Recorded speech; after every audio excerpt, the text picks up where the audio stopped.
This last summer, Apolo Anton Ohno and his partner Julianne Hough won ABC's Dancing with the Stars.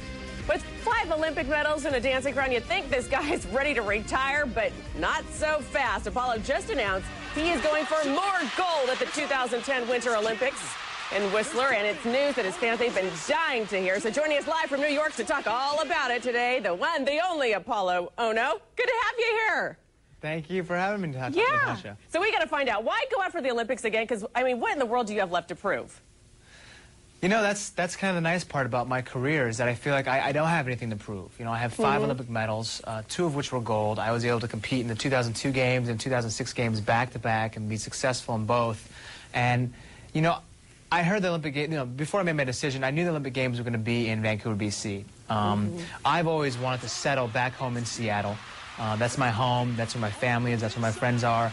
That's where I've always wanted to maintain my business. And to be able to do something that's 2.5, 3 hours away from home is awesome. What a dream, huh? It's a dream. You know what's kind of funny about this entire relationship is that I started my career in Vancouver, BC, meaning being from Seattle, I started to practice back and forth from Vancouver. My first Olympic Games was in Salt Lake City.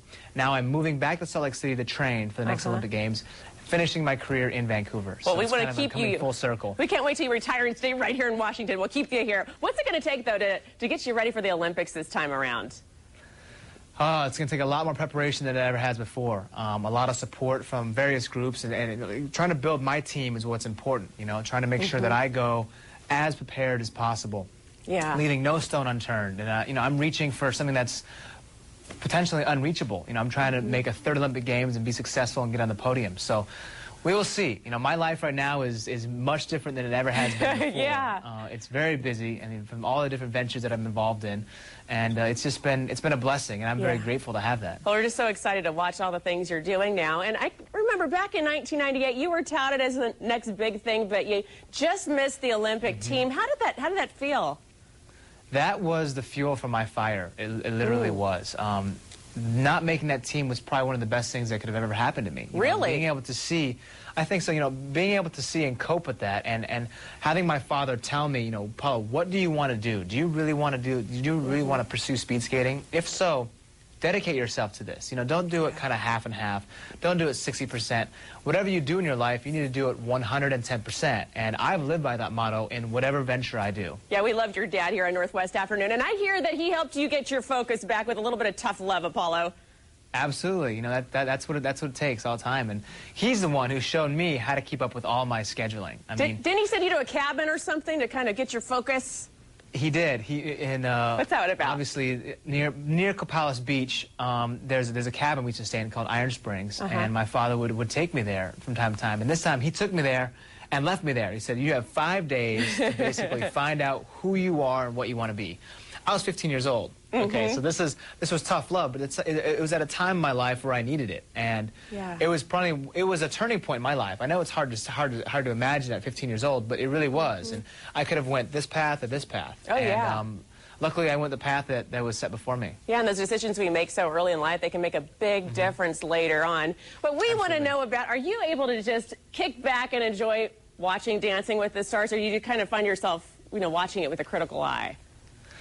I'm watching with a critical eye, obviously, but everybody's doing very well. I like the show. I'm glad that Julianne and Elio are doing well in the show. I think what people don't realize is how busy these people actually are, and if they're doing other ventures besides just the dancing, people don't really realize that is also a part of the show. For me, I was skating at the same time, so being able to be mobile and manage your entire lifestyle at the same time is where it's at. And you know, the relationship with Bank of America comes into play, that they're launching a new website, bankofamerica.com/anywhere, which allows them and allows people to see how to make sure that they're kept up online and being mobile. And they're really helping you organize your life. And we're just looking at those pictures with your former partner Julianne and Elio. They're dancing around now. Who do you think is going to win this whole thing? I don't know. I hope Elio and Julianne will do very well. I hope they win. Do you think they will, though? All the way to the final. I hope so. I don't know. I don't know. I don't make any predictions because you never know on the show, but I hope they win. Now tell me about this, because he's a pretty cute, hunky guy. He's dancing with your former partner. Does that conjure up any feelings? Do you wish that was you there?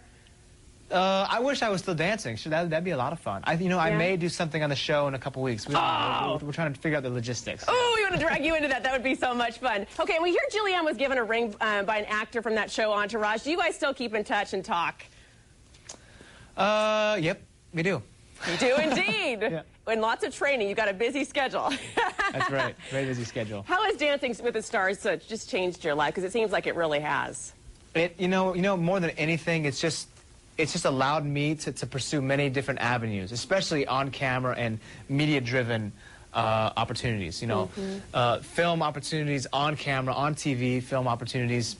Everything from my real estate ventures to this company biodiesel plant in Washington is crazy. So, because I'm so constantly on the go and I'm so busy, I'm an expert literally at becoming mobile. I mean, my life is. I mean, my dad is always like, Apollo, you got to put the phone down, you got to relax. That's half of our American society today. Yeah, you're the master of multitasking. Do you ever get time to just come back home and just hang out and go to Alki Beach? Exactly. That's what I'm talking about. Gee whiz, tell me about it. It's been so nice talking with you. What a pleasure to watch you, everything. Thank you. Still secretly hoping you'll come out with a headband line because I would be the first one to buy one. You take care, Apollo, and we'll be watching closely. Hopefully you'll come back on the show again. You take care. Thanks. And we'll be right back.